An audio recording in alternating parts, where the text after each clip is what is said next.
Movie के start में हमें मिस्टर मॉलिंस नाम के आदमी को दिखाया जाता है और हमें बताया जाता है कि मिस्टर मॉलिंस डॉल्स बनाने का काम किया करते थे। एक दिन जब वो अपने घर पर बैठे डॉल्स बना रहे थे, तभी उनको अपने डोर के नीचे एक नोट मिलता है जिसमें लिखा हुआ था फाइंड मी, और वो नोट को उठाते हैं और पढ़ने लगते हैं। वो थोड़ा सा आगे चलते हैं तो उन्हें दूसरा नोट मिलता है जिसमें लिखा हुआ नोट किसी और ने नहीं बल्कि मिस्टर मॉलिंस की बेटी ने लिखे थे। मिस्टर मॉलिंस की बेटी का नाम एनाबेल था। मिस्टर मॉलिंस अपनी बेटी से बहुत ज्यादा प्यार करते थे। वो किसी भी कीमत पर अपनी बेटी को खोना नहीं चाहते थे, मगर किस्मत को कौन टाल सकता है। नेक्स्ट डे हम देखते हैं कि इनकी फैमिली चर्च से वापस आ रही थी और तभी इनकी गाड़ी का टायर पंचर हो जाता है। मिस्टर मॉलिंस अपनी गाड़ी को ठीक कर रहे थे। इसी दौरान एनाबेल रोड पर चली जाती है और तभी एल को हिट करती है, जिसकी वजह से वहीं पर उसकी डेथ हो जाती है। इसके बाद हमें मूवी में 12 साल बाद का सीन दिखाया जाता है, जहां पर हम एक नन और कुछ ऑर्फन्स बच्चियों को देखते हैं। ये सभी लोग मिस्टर मॉलिंस के घर जा रहे थे। इनका ड्राइवर इनको बताता है अपनी बेटी की डेथ के बाद मिस्टर एंड मिसेस मॉलिंस दोनों बहुत ज्यादा अकेले हैं और तुम्हें वहां जाकर उनका ख्याल रखना होगा। अब ये सब लोग मिस्टर मॉलिंस के घर पर पहुंच जाते हैं, जहां पर मिस्टर मॉलिंस इनको वेलकम करते हैं। इन्हीं ऑर्फन्स बच्चियों में से हमें एक बच्ची दिखाई जाती है जिसकी टांग पर पोलियो था और वो ठीक तरीके से नहीं चल पाती थी। इस लड़की का नाम जेनिस था और ये इस मूवी की मेन कैरेक्टर है। मिस्टर मॉलिंस का घर बहुत ज्यादा बड़ा था। सब लड़कियां मिस्टर मॉलिंस के घर को देखती हैं और बहुत ज्यादा खुश होती हैं। मिस्टर मॉलिंस उनको बताते हैं कि उनका रूम फर्स्ट फ्लोर पर है, लेकिन तभी सिस्टर मिस्टर मॉलिंस से कहती है कि जेनिस चल नहीं पाती, इसलिए मैं और जेनिस नीचे वाले रूम में ही रहेंगे। पर वहाँ पर मिस्टर मॉलिंस उनको एक ऑटोमेटिक चेयर दिखाते हैं जो उन्होंने अपनी वाइफ के लिए बनवाई थी। जेनिस उस चेयर पर बैठती है और बहुत ही आराम से ऊपर पहुंच जाती है, मगर तभी जेनिस के पीछे एक परछाई थी और वो परछाई फिर अचानक से गायब हो जाती है। सभी लड़कियां बहुत ज्यादा एक्साइटेड थी। वो लड़कियां रूम में आती हैं और सभी अपना बेड चूज करने लगती हैं। वहीं पर जेनिस रूम के बाहर देखती है, जहां पर 5 साल, 6 साल और 7 साल लिखा हुआ था। तभी मिस्टर मॉलिंस जेनिस के पास आते हैं और उसे कहते हैं कि ये रूम हमेशा बंद रहेगा, इसको खोलने की कोशिश कभी मत करना। इसके बाद हम नन यानी के सिस्टर को देखते हैं जो अपने सामान को खोल रही थी। तभी वो वहाँ पर एक सीक्रेट विंडो को देखती हैं जिसके अंदर लिफ्ट लगी हुई थी।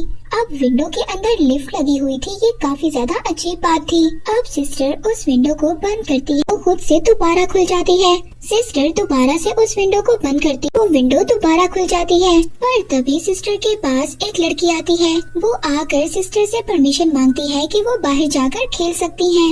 सिस्टर सभी लड़कियों को परमिशन दे देती है और अब सब बच्चियां बाहर जाकर खेलने लगती हैं। यही सब कुछ जेनिस अपनी विंडो से देख रही थी। वो बहुत ज्यादा उदास हो जाती है क्योंकि वो चल नहीं सकती थी और न ही इस तरह खेल सकती थी।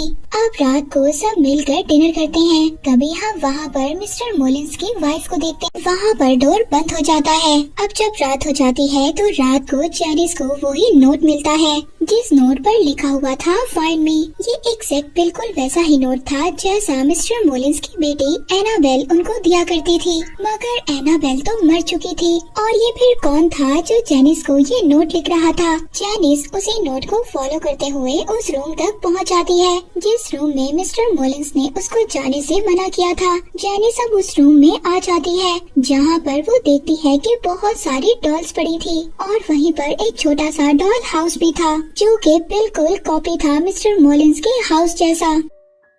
और तभी जेनिस को उस घर से एक चाबी मिलती है। ये चाबी दरअसल वहाँ पर पड़ी हुई कबर्ड की थी। जेनिस उस चाबी को उठाती है और कबर्ड को खोल लेती है। यहाँ पर एनाबेल की डॉल पड़ी हुई थी। ये डॉल दिखने में बहुत ज्यादा हॉरर थी, मगर जेनिस उस डॉल को देखती है और कबर्ड बंद कर देती है, लेकिन वो कबर्ड दोबारा से खुल जाती है। जेनिस दोबारा उस कबर्ड को बंद करती है, लेकिन वो कबर्ड फिर दोबारा से खुल जाती है। ऐसा लग रहा था कि एनाबेल उसको अपने पास बुला रही है। अब जेनिस उस डॉल पर एक कपड़ा डाल देती है, मगर जेनिस जब विंडो से बाहर देख रही थी तो मिस्टर मॉलिंस उसको देख लेते हैं और अब जब जैनिस वहाँ से मिस्टर मॉलिन्स को देखकर जाने वाली थी, जब वो पीछे मुड़ती है तो देखती है कि डॉल चल रही थी। जैनिस के पास वो डॉल चल कर आती है और अचानक से गायब हो जाती है। जैनिस उस डॉल को देखकर बहुत ज्यादा डर जाती है, घबरा जाती है। उसको कुछ भी समझ नहीं आ रहा था कि उसके साथ क्या हो रहा है। वो जल्दी से भागती है और भागकर अपने रूम में आकर छुप जाती है। इसके बाद मिस्टर मॉलिन्स भी उसको नहीं देख पाते। नेक्स्ट डे हम देखते हैं कि सब लड़कियां बाहर खेल रही थी, मगर जैनिस सिस्टर को कन्फ्रंट करती है कि वो रात को उसी रूम में गई थी जहाँ पर मिस्टर मॉलिन्स ने उसको जाने से मना किया था। सिस्टर जैनिस को समझाती है कि हम मिस्टर मॉलिन्स के घर पर रहते हैं और हमें उनके सभी रूल्स को फॉलो करना होगा। इसके बाद हम इन ऑर्फन बच्चियों में से सबसे छोटी बच्ची को देखते हैं। वो खेलते हुए सीढ़ियों के बेसमेंट में छुपने के लिए चली जाती है, जहाँ पर उसको वही एनाबेल डॉल मिलती है। वो डॉल को घूर कर देखती है, मगर तभी कोई साया उसकी तरफ बढ़ता है और वो डॉल अचानक से गायब हो जाती है। वो बच्ची बहुत ज्यादा डर जाती है और डर कर बेसमेंट से बाहर गिर जाती है। वहाँ पर सभी लड़कियाँ उसको देखकर उसका मजाक बनाती हैं, मगर तभी मिस्टर मॉलिन्स अब वो सीक्रेट विंडो को बंद कर देते हैं ताकि वहाँ पर कोई और ना जाए। इसके बाद रात हो जाती है। रात को हम दो लड़कियों को देखते हैं जो अपने ऊपर चादर लेकर टॉर्च लेकर बातें कर रही थी कि मिस्टर मॉलिन्स की वाइफ कितनी ज्यादा अजीब है। वो पूरा दिन बेड पर रहती हैं और रात को शिकार करने के लिए निकल जाती हैं। अब जैसे ही ये बातें कर रही थी, मगर तभी इनको यहाँ पर आवाज आती है किसी के चलने की। ये दोनों ही समझ रही थी कि शायद मिस्टर मॉलिन्स की ये आवाज है, मगर तभी अचानक से इनकी टॉर्च बंद हो जाती है और एक बहुत ही डरावना साया इनको अपनी तरफ खींचता है, जिसकी वजह से ये बहुत ज्यादा डर जाती हैं और चीखती हैं। इन दोनों की चीखें सुनकर यहाँ पर सभी लोग आ जाते हैं। इन दोनों लड़कियों में से एक लड़की मिस्टर मॉलिन्स से कहती है कि मैंने आपकी वाइफ को देखा है। मिस्टर मॉलिन्स कहते हैं कि ऐसा पॉसिबल ही नहीं हो सकता, क्योंकि उनकी वाइफ तो कभी चल ही नहीं सकती। इसके बाद हम देखते हैं कि सिस्टर मिसेस मॉलिन्स के रूम में जाती है उनकी बेटी की डेथ का अफसोस करने। यहाँ पर हम मिसेस मॉलिन्स को पहली बार देखते हैं। वो हमेशा मास्क पहनकर रखती थी। वो ऐसा क्यों करती थी ये बात हमें आगे जाकर पता चलेगी। और हम देखते हैं कि ये सारी बातें जैनिस बाहर खड़ी सुन रही थी। जैनिस वहीं पर एनाबेल और उसकी डॉल की पिक्चर को देखती है और उसको उतार कर वो अपने पास रख लेती है। इसके बाद रात को दोबारा से जैनिस उसी रूम में जाती है, मगर इस बार उसके साथ वो छोटी बच्ची भी होती है। वहाँ पर वो छोटी बच्ची उस एनाबेल के डॉल पर कोई टॉय फेंकती है, जिससे वो डॉल उसको बहुत ज्यादा गुस्से से देखती है। वो छोटी बच्ची लिंडा ये सब कुछ देखकर बहुत ज्यादा डर जाती है और वहाँ से चली जाती है, लेकिन जैनिस अभी भी इसी रूम में थी। जैनिस को वहाँ पर एनाबेल नजर आती है। ये एनाबेल नहीं, ये एनाबेल की सोल थी जो एक मिरर की तरफ देख रही थी। जैनिस एनाबेल से कहती है कि बताओ तुम्हें क्या चाहिए, मैं तुम्हारी मदद कर सकती हूँ, बताओ मुझे क्या चाहिए। और अब जैसे ही जैनिस की बातें एनाबेल सुनती है, एनाबेल पीछे मुड़ती है और मुड़कर बोलती है। उसका फेस पूरी तरह से खराब था। वो अजीब सी हॉरर सी सोल में बदल गई थी। वो जैनिस से कहती है कि मुझे तुम्हारी आत्मा चाहिए। जैनिस बहुत ज्यादा डर जाती है। वो यहाँ से भागने की कोशिश करती है। वो अपनी उसी ऑटोमेटिक चेयर पर बैठती है और नीचे जाने लगती है, मगर वो चेयर दोबारा से ऊपर आ जाती है और अब वो शैतान जैनिस को ऊपर से नीचे फेंक देता है।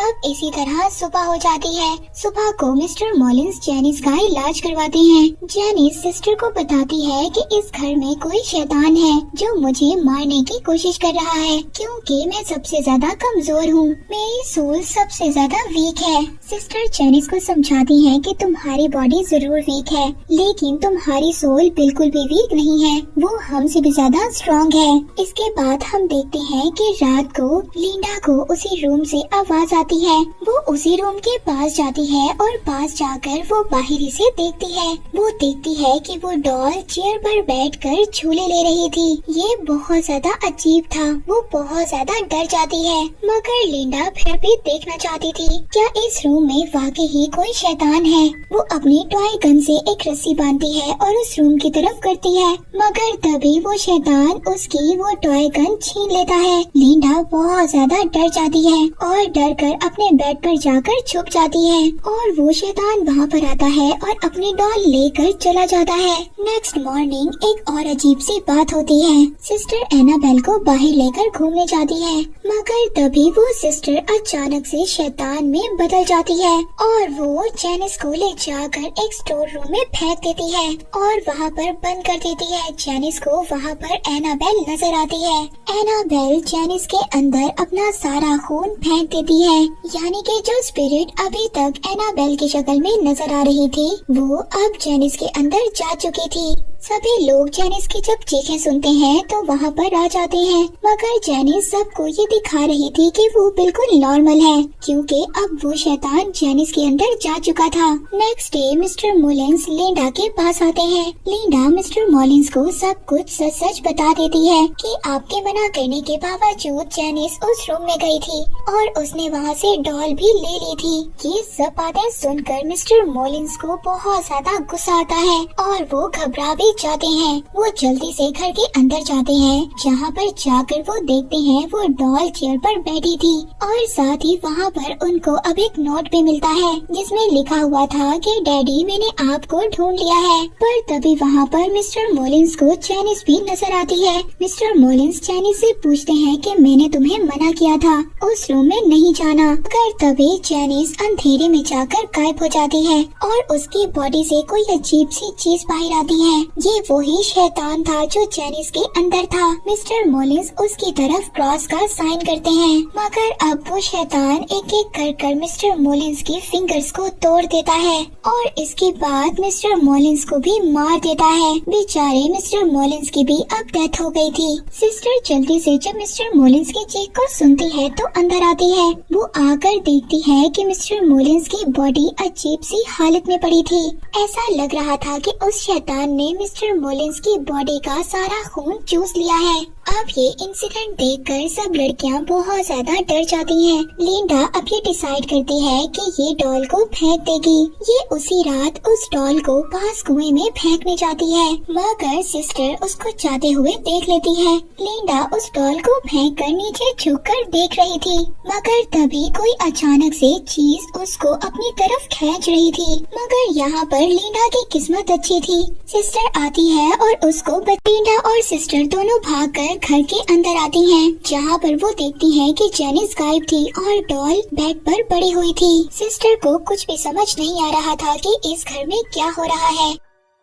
सिस्टर मिसेस मोलिन्स के पास जाती है और जाकर पूछती है कि इस घर में क्या है, ये सब कुछ क्या हो रहा है, क्या इस घर में कोई ब्लैक पावर है जो सबको मार रही है। यहाँ पर सच्चाई पता चलती है। मिसेस मोलिन्स बताती हैं कि उनकी बेटी की डेथ के बाद वो दोनों बहुत ज्यादा अकेले हो गए थे, इसीलिए उन्होंने फैसला किया कि वो अपनी बेटी को वापस लाएंगे। इसके लिए उन्हें चाहे कुछ भी करना पड़े, लेकिन ये नुकसान इतना ज्यादा बड़ा होगा उन्होंने कभी भी नहीं सोचा था।